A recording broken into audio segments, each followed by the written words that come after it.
A former prison guard could live the rest of his life as an inmate in the system he used to work for. While many of his fellow officers are already in prison, only David Kingsley has been convicted of murder for the beating death of Robert Brooks. News Channel 9's Andrew Donovan in the courtroom for the sentencing.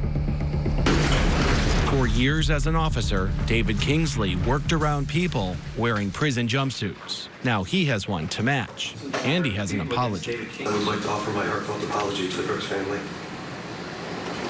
I am so sad to think that any action of mine that is untimely death, words cannot express how truly saddened and heartbroken I am that I was involved in such a tragic event that took someone's loved one from them.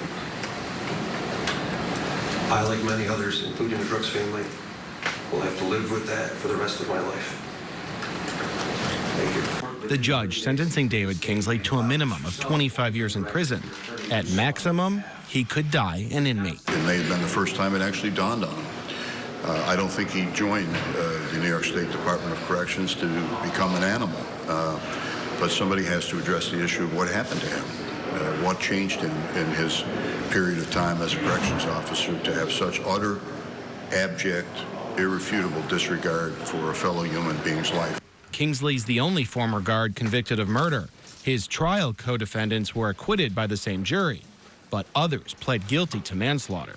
Everybody that laid a hand on Robert and physically beat him is now serving substantial prison sentences. As another former officer heads to prison, another heads to trial. Michael Fisher was also in the courtroom as he prepares to go before a jury early in the new year. That trial will be a one-day trial. It is based on the theory that Mr. Fisher was intimately aware of the fact that Mr. Brooks was being beaten, and he stood there and did absolutely nothing. Judge Bauer has already ruled that the law of the case is that that is manslaughter. That constitutes manslaughter.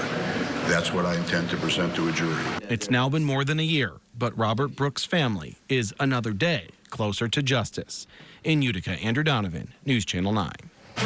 One former guard heads to prison a week after one of his former coworkers got out. David Walters is appealing his guilty plea and, in the meantime, was allowed by a Jefferson County-based Supreme Court justice to pause his prison sentence.